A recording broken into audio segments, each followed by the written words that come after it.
Hey there, I'm Lacetia Walker, a mom, educator, wife, sister, girlfriend, cousin, advocate, a believer, and a joy seeker. And I'm also the host of the Joy-Filled Educator Podcast, where we're talking real talk, stories, lessons, belly laughs, and a whole lot of inspiration and joy. So if life's been a little messy, a little full, or just a lot, then guess what? You belong here. And I can't wait to share this space with you. Listen, you play a role in this too. Please like and subscribe, write a positive comment, then share this podcast with a friend. And let the countdown to joy begin. Hey everybody, we're so glad to have you here. I would like to welcome you to our podcast, which is entitled Young, Purposeful and Powerful. This is a conversation that I'm going to have with Jaylen Burton, who's the founder of Let's Gather. I am so super excited for you all to listen to this young man. I'm telling you, he has it together already. Really, he has it together already. So again, let me say welcome back to the Joy-Filled Educator Podcast, where purpose meets play and legacy is built with love. We're going to make some connections today. I'm Lacetia Walker, and today's episode again is truly special. I have the honor, the absolute honor of sitting down with a young leader who is already making an incredible impact in his community. He's a junior in high school and the founder of a nonprofit organization called Let's Gather. It's a movement-centered organization around bringing people together in meaningful ways. His story is extremely powerful. His purpose is clear, and his voice is one we will need to hear, especially as educators and adults and people who stand in the place of others as mentors. Because Jaylen and others, they're shaping this next generation. Welcome, Jaylen. Welcome to the Joy-Filled Educator Podcast. Thank you. We are so happy to have you here. We are so happy again to have you here. Jaylen, let's start here. Tell us a little bit about yourself. Who are you beyond titles and accomplishments? Tell me a little bit about yourself. Well, I'm a 16-year-old junior in high school. I attend Ferndale High. I'm a pretty chill individual. I like to, I run my business. I work, school. I don't do too much outside of the regular everyday. Okay, well, that's a lot. You're a student. You're an entrepreneur. You working too? Yes, ma'am. Okay, I think that's excellent. I love it. Now, you said a junior in high school, yes, which is already phenomenal. It's already a busy season in your life. So I have to ask, what inspired you to start Let's Gather? What inspired me to start Let's Gather is it's a crazy story. So about 2 years ago, around January, I ended up going to, I'm going to say it was Buffalo Wild Wings on Michigan Ave, and the woman gave me the food before me paying, and I ended up just walking out, and I didn't realize it until I was like almost home. So I had an idea in my head, and I was like, I want to do something to give back, for this, what happened. So about a year ago, I did my very first event. It just consisted of hygiene kits. I had food, drinks, and it went terribly. However, I didn't have not one person there, but I used it to learn from it. And now next month, May 17th, I'll be having my second event, and it'll be a summer resource rally. Okay. So I'll have like all of the necessities and resources to gear the community for the shift and change within events. The shift and change within seasons. Okay. So again, you were at a Buffalo Wild Wings. Yes. The lady gave you your food and she gave it to you. You didn't get a chance to pay for it? I didn't. You did not. And so you felt as if you owed something back. I did. Okay. As if you needed to do something. I did. You did. And that inspired you. I think that's phenomenal. I think that's phenomenal because I think for some people, they would have looked at that as an opportunity. Okay, I just got something. I just got over on somebody, right? Yeah. And you didn't. A favor was given to you and then you in return wanted to pay it forward, yes, but in a huge way, right? Not just buying somebody else's meal or doing one random act of kindness. You decided to start an organization. Yes. That is phenomenal. Let's talk about Let's Gather. That name alone feels very, very intentional. Yes. Very intentional. So what does it mean to you when you say Let's Gather?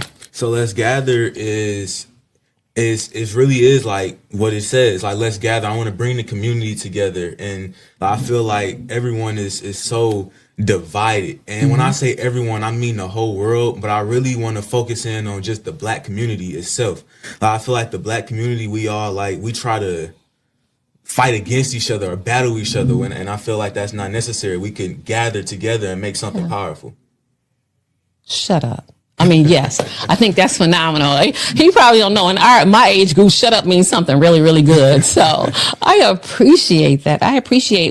You're so young, but you are thinking like years and years ahead of yourself. And I really appreciate that. And so you told me a little story before, like the initial name wasn't just Let's Gather. Yes, it was another word on there. And then tell me about that. The initial name when I was thinking of the name for my organization was Let's Gather Around. And I was on the phone with my girlfriend, and I was talking to her about it, and she was like, no, like that name is too long. Just do Let's Gather. Like, around is not necessary. And she said it just clicked. I was like, that's perfect.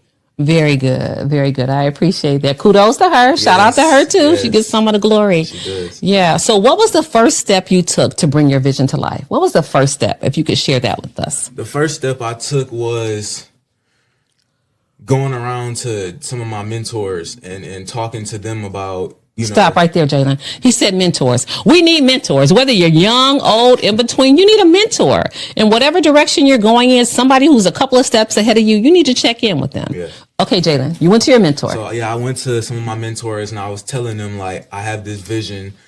Because when I originally started, I didn't know what a nonprofit was. Okay. But I was going to everybody like, I want to do this community event. They're like, okay, so you want to have a nonprofit. And I'm like, what is a nonprofit? And I got more educated about a nonprofit. And I started putting things together. I started asking everyone. I would ask the same I would ask different people the same exact question. Okay. And I would get different answers from people. And then I started doing research, watching YouTube videos.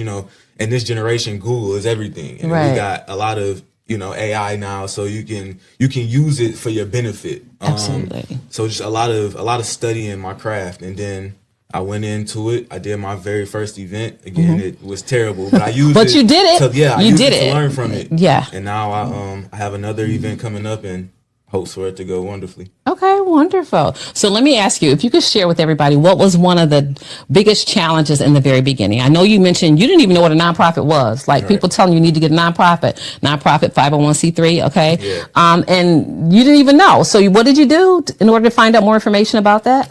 You said you kind of used Google. Yeah, I used Google. I used a lot of my mentors. One of my challenges, like starting a nonprofit, wasn't necessarily getting educated about it or not necessarily doing it, but I feel like the biggest, and this is for any entrepreneur or any like person that's trying to start a brand, the biggest struggle is motivating yourself. Because when no one knows about you, it's not this one person that's like, okay. Wait, we got to put that in writing. Can we put just motivating yourself up on the screen? You need some intrinsic motivation in order to get this done. Yes. And if you don't have it, you got to be able to get it from someplace else, okay? Yeah. But hang on. Continue, Jaylen. I'm sorry to keep interrupting. Okay. You're giving some nuggets here. Okay. So just keeping yourself and telling yourself that, you have this drive. You have to think about the big vision before the vision is big. Because if you don't do that, then it's impossible to succeed. I got an audience here, and we're all shaking our heads, okay? He must have been raised with his granddaddy or somebody, okay? He got old wisdom.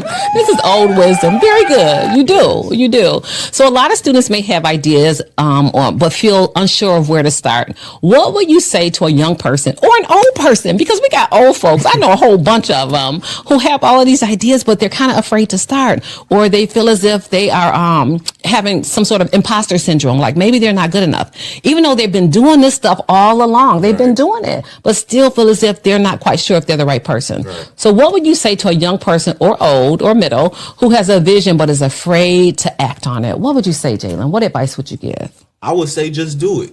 Like, it's nothing to really think on, because you can't create something if you don't get into it and do it. Like, the places that you overthink, you eat at in this generation, you eat at fast food almost every day. Yeah. I doubt KFC or McDonald's or Wendy's was like, they just sat there and was scared. No, they got up and they acted it. They had a thought, they acted on it, and they did it. And now look, they're generating millions of dollars. Billions. By the hour. Yeah. So, by the hour, millions for sure. Millions by the hour. So You just have to, if you have a plan, you have an idea, you put it together, you do it, you think on it, you act on it, and it can become something powerful. I think that is so true, and that's really great information to have, because I think when you said you have to motivate yourself, a lot of people, again, do not have that intrinsic motivation. Right. And when I say intrinsic, that means that motivation that comes from the inside, right? And you may need to get some positive people like mentors in your corner to let you know or to reassure you that you can do this. Just put one foot in front of the other. You can really do this, right? And then eventually, at some point, that motivation, once you experience some success, and once people start patting you on your back and letting you know you got this, right? Then maybe that motivation can become intrinsic, but you cannot wait for that. Can they wait for it, Jaylen? No, you can't. No, if you wait, honey, there's no telling when it might happen. So you got to, like Jaylen said, you got to make a move. Yes. You got to make a move. Yes. So, Jaylen, tell us about some of the impact, or what are some of the things, again, that Let's Gather has already done in the community? Like I said, we've done one full event. I have another one coming. So a lot of the things that I do is I work with a catering company on the side. Okay. So when we have like extra food, I would package up the food and I go give it out to, homeless people, or I would go downtown and just give it out to people in need, because not all homeless people are, or people that you see as homeless are homeless. Okay. Like, they just happen to go through a rough patch. Yeah. So everybody needs that push. Absolutely. Absolutely. Also, I didn't even know about Jaylen. I had seen him around a little bit, but the district gave a wellness fair, and there are a lot of companies and organizations all around the gymnasium with their businesses sharing other information about their companies. And then one of the ladies said, "Look at him, he's one of our kids." And I'm thinking, what? He had his own table. So when the shout out came to ask businesses in the area to get a vendor table and to share information about their business, Jaylen signed himself up. Yes. To become a vendor. So that's when I saw him and I said, "Hey, you have got to get on this podcast." It's so encouraging and it's so inspiring. So what really stuck with you? Tell me something that really stuck with you that made you realize that, okay, this business is just bigger. It's bigger than just me. Because you talked about helping the homeless and helping others that are in need and providing those, what do you call your packages? Like the hygiene kits? The hygiene kits. Yeah. Yeah. Tell me a little bit more about that. Being able to see the look on people's eyes, like the look on people's faces when you're able to help, because again, most people aren't necessarily homeless. Most people aren't necessarily down. Yeah. But I know, me, myself, my family around you, like whenever someone does something for you, it's just a good feeling, whether you specifically need it or not. Yeah. So just to be able to help people and see the look on people's faces that are genuinely happy, like, I really needed this, and I was able to fulfill them with that happiness. I think that is remarkable. Outside of my office, I have a treasure tray. If you're ever around there, a treasure tray. Sometimes I'll have gift cards on there. Sometimes it's just little things that I may have bought that I thought, since I don't have kids at home anymore, other young ladies or young guys would like, coupons, all kinds of stuff. And I have it there. And it doesn't matter who takes it. You don't have to leave a note or anything. But if it's something that can benefit you, please feel free to grab it, is my motto. And I do like coming back when I have a full tray and I come back and it's just about empty. That means I put a smile on somebody's face. So I totally agree. How have adults and kids and your family, your brother, your parents and everybody, how have they responded concerning your nonprofit and what you're building? So far it's been good. My mother is proud. I bet. I say my father's proud. Okay. My mother, her nerves is terrible, so she be scared for me because I move around a lot. I'm always moving, trying to, rather I'm working or rather I'm, doing something for my own business or just networking. I'm always out. So I'm always just moving around. So she worries for me a lot. But overall, my family is proud. Yeah, I can understand that. I have one son, and honey, I'm all on his dot on the Apple phone. You find the locator. Yeah. I don't know where the girls are, but my son, I'm all on his dot, trying to make sure he's okay and he's safe. So listen, we're going to take a moment to allow for our audience to do a quick reflection. Okay. Let's see. Here's a quote that can sit with you guys, or I want you guys to sit with right now. The quote is, "Don't wait for permission to make a difference. Start where you are with what you have. Again, don't wait for permission. Start where you are and with what you have. Take a couple of seconds, pause for that and think about it. Okay. And also, I always got a journal prompt. I know they get on me about wanting to have school here, but I always want to do a journal prompt so that you can write down some of this information so that you can record it. When you write it, you make it plain and it's something that you can refer back to. So if you're listening and you're able to jot this down or even just reflect mentally, here's your joy-filled journal moment. What is something you've noticed in your school or community that needs change? What is something in your school or community that needs change? Hold on, let me grab this journal. Okay, joyful journal. Okay, or any journal that you have. Think about something that needs change in your school or community. What is that something? Think about or write down what small step could you take this week to begin addressing it? Right? What small step, not solve the whole problem, but what one small step can you take this week to start addressing it? And finally, who is one person you could invite to gather with you in that effort? Again, think of one issue. What's one small thing that you can do to fix it or to begin to fix it? And what's a person, or think about a person who you could invite to gather to help you in this effort. Maybe we can get us a little music to give us maybe 30 seconds to jot those ideas down. Again, grab your joyful journal. I'm trying to see if we got the DJ going today. Hold on.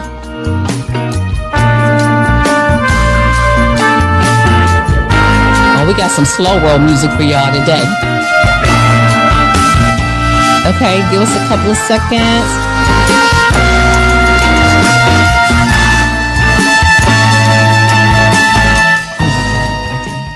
We got to see about doing a book or something too.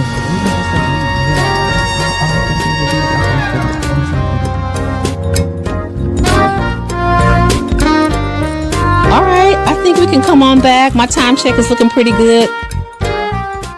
All right, so because as Jaylen is showing us, impact doesn't start with perfection. It starts with an action. And he took action after getting those free chicken wings from the restaurant. He said, no, I'm about to help somebody else to benefit from this sort of kindness, right? This sort of kindness.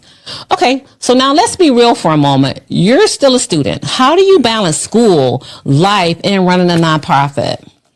It's one of those things where I don't really think about it. I kind of just do it. Like while I'm at school, I'm doing my schoolwork. When I have some type of time, I'm never really sitting down. Okay. I'm never really not doing anything. It's always something to do. So when I'm at school, I will finish work, and then I go right in and open my computer and just get to typing, like sending emails, responding to emails, setting up an event. Like, I'm always moving around. I'm always working. Very good. That's a great way. So you could probably also give us a lesson on time management too, because you're getting it done and, you're not tiring out and you're remaining motivated. Yes. So that's really great. If you could shout out two people who kind of helped you along this journey, who would they be? I would shout out Tia Russell. You had to shout out your mama first, though. Your parents. Well, okay. Your family. If I had to, like, from general, I have to shout out God, because I couldn't do anything, without the Most High. My mother, my father, they've created me and, made it possible. But on my specific journey, just for my nonprofit, I have to say Tia Russell. Okay. She founder of Take My Hand nonprofit. Okay. And I would have to say Jermaine Golden, owner of Jermaine Golden Realty. Okay. And your brother, right, for getting you over here to this podcast? Oh, of course. That's right. Very good. Couldn't do it without him. Very good. Very good. And so, Jaylen, if you could tell educators something, what would you tell educators, or what would you want educators or people, adults, mentors, people who are standing in the gap sometimes? Because sometimes we know that young people may not have a mom or a dad at home, or they may be in somebody else's home, or in a friend's home, or on their own, right? What do you want educators to understand about students or young people right now? What's one thing that you would want them to understand?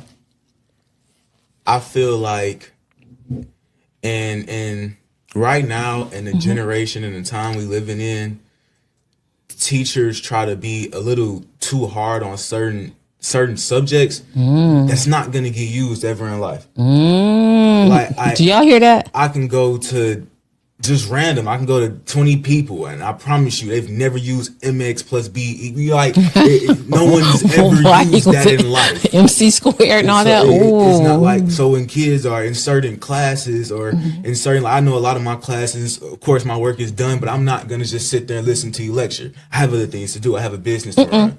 So I'm in class and I'm listening to you, but you talking about why it's squared, it's not benefiting me.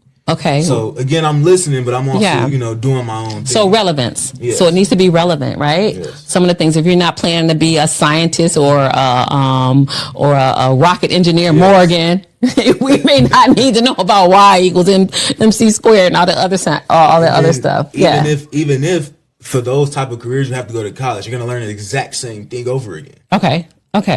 So making the lessons more relevant. Yes. So I think, and one thing that I recommend to all teachers is to do a learning styles inventory so you know how your kids learn best. Yes. That's the first thing. And then doing an interest survey. What are they interested in doing? Right? Because you can come up with all kinds of stuff. If you're working on mathematics, then if they want to start a business, then you make those numbers relevant to starting a business. Exactly. Right? You do your debits and your credits and all of that kind of stuff. And do a business plan. Okay. Very good. That's good. Yeah. I like it. Okay, and Jaylan, a couple more things. What's something that a teacher could do, or educators or adults, right, to make sure young people are feeling seen and valued? I would say do instead of a physical, like a classroom check-in, do a personal one-on-one. Because if somebody is really, going through something, it's a lot like, most people are insecure about those moments. Yeah. So I say talk to people, one-on-one on their own. Make time for that. Okay. That's what I would say. I would say you're absolutely you're really right there in the pocket of that, because research tells us that it's really important that we have positive regard for our students. It tells us that relationships are everything. It tells us that no significant learning can take place unless there is a significant relationship. So in order for kids to feel as if they belong, young people, everybody, you got to have a relationship with them. Exactly. And that means saying, hello, how you doing? I heard you got a dog. Is your dog okay? Hey, I heard your mom was not feeling well. Is she doing better today? Right. You play baseball? I'm coming to your game, right? Yes. It's all of that. It's not just about contingent interactions. And if you have your homework, and if you have your pencil, and if you have your supplies, then you're good with me. And if you don't, it's a problem. So as people standing in the place of as educators and just people of influence, relationships are important. Jaylan just said it. So, I think we got to start making sure that we're making kids feel as if, or young people feel as if they belong. They belong, and that they're important to us, and what they do and say matters. And you're right. And when you do that, young people will come to you. They'll come to you. Yep. All right, guys, we're almost done. Jaylan has been incredibly inspiring with us today. He really has been. I hope you all have taken away some nuggets. But before we close, I want to ask one final question. Can I get a drum roll, please? One final question. I'm waiting on the drum roll. Okay. We can't get it out today, but I'm going to ask Jaylan this. If you could describe your mission in one sentence, what would that sentence be? Think about it. If you could describe your mission now, and it can change, but if you can describe it right now, what would that mission be? To be able to give joyfulness to people and just fulfill people with happiness. And that's why he's on the Joy-Filled Educator for his first podcast too, with me, okay? Yeah. The Joy-Filled Educator. Thank you so much, Jaylan, for sharing your story, for sharing your heart and your vision with us today. You are a powerful reminder that leadership doesn't wait for adulthood. Yeah. It starts with courage, it starts with purpose, and most of all, it starts with action. Yeah. Action. Yep. And to our listeners, this is your reminder to create spaces where students are not just present, but they're truly seen, they're heard, and they're valued. Until next time, stay encouraged, stay connected, and keep choosing joy. Keep choosing joy. This episode was sponsored by our coffee, and our coffee is The Daily Joy Coffee Co. The Daily Joy Coffee Co. And you can pick that coffee up right now at Papa Joe's in Royal Oak, Birmingham. Please pick up your coffee. And you can also check us out at thedailyjoycoffeeco.com. See you next time.